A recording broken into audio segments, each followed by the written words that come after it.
क्या भारत वाकई मूर्खों का देश है? जब नोटबंदी हुई तब सरकार ने कहा कि जनता को नोटबंदी का फायदा समझ में नहीं आया, इसीलिए लोग नोटबंदी के ऊपर सवाल खड़ा कर रहे हैं। जब कश्मीर में 370 हटा दिया गया तब सरकार ने कहा कि कश्मीरियों को और देश की जनता को इसका मतलब समझ में नहीं आया, इसीलिए वह इसका विरोध कर रहे हैं।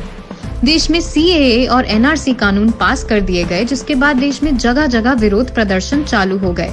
इस बात पर सरकार ने यह तर्क दिया कि लोगों को CAA NRC का मतलब समझ नहीं आया। जवाहरलाल नेहरू विश्वविद्यालय में छात्रों की फीस बढ़ा दी गई।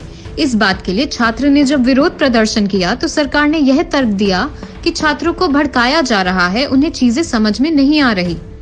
देश की अर्थव्यवस्था आज नेगेटिव में है।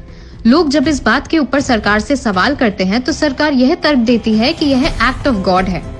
आज देश की सरकारी कंपनियों को प्राइवेट उद्योगपतियों को बेचा जा रहा है।